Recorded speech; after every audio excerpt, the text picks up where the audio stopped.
standing here in front of the UDBG Wetland Garden, which, like some of the other spaces that I've shown you, is also a transformed space.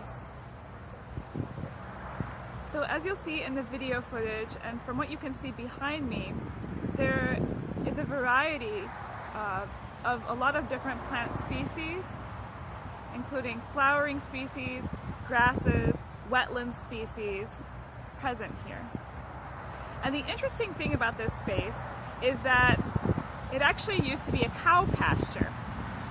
And so why did they transform it into a wetland space if the cows were otherwise using this space and it was pasture land?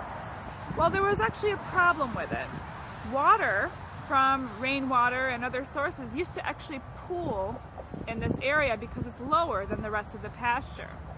And what happened was the cows would, when the water was low or pretty much gone from evaporation, the cows would come into this area searching for grass. What happened was, as these heavy animals walked through here, they tamped down the soil, stomping it down through their movement, and it created something called hard pan.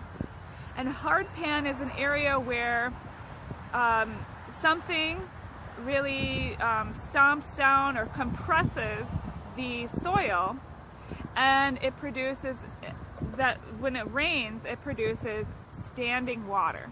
Now, standing water or stagnant water is not a great thing for if you want to control mosquito populations, and also it wasn't productive pasture land because most of the time, due to the compressed soil, it was actually unusable. There was standing water and the cows couldn't graze here anyway. So the thing that was decided is that this area should actually become a productive wetland. And as you'll see, a productive wetland is an area that has high species diversity and is an area that contains water for most of the time.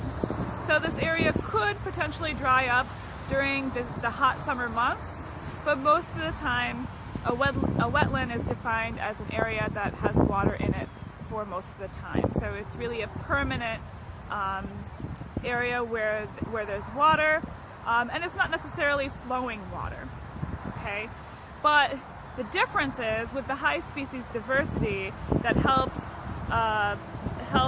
sustain a lot of different insect and bird species, is instead of an area that just has very low species diversity like a pasture that has stagnant water and therefore a high mosquito population, here you're supporting a lot of different species of birds that actually feed on any mosquitoes or other insects that are supported by this ecosystem. So I'd also like to give you a little bit of history about this space. I've already mentioned that this was unproductive pasture land before, where there was standing water. So in 2008, the local conservation, the state conservation agency designated this as a productive wetland. And this was with the help of professors at UD and also students of those professors that helped choose the plants and design the place so that this outdoor space would be representative of any local wetland that you would find in the area that was populated by native species. The names of those professors are Drs. Chad Nelson and Doug Tallamy, and they are some well-known professors throughout the region for their work in landscape design and sustainable design.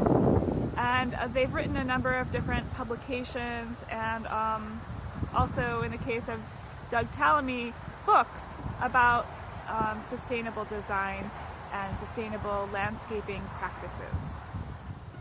Okay, so some of the more prominent species that are present here are things like this goldenrod, some asters, and other things that you've seen in other locations in this garden, in the UD Botanic Gardens.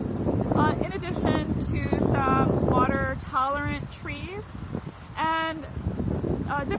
grasses and sedges that actually thrive in waterlogged areas like cattails and other similar species.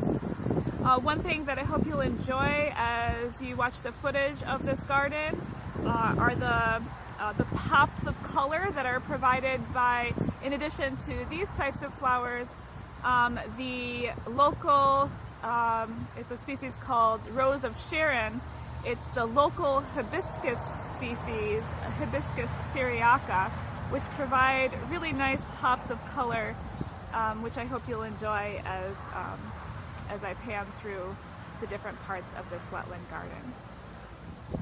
So finally, I hope that as you move through this space, you'll be able to appreciate that a lot of design has actually gone into creating this space, a lot of thought, and also the fact that this space has been vastly improved from its previous state, the hard pan state that I talked about in terms of the cow pasture.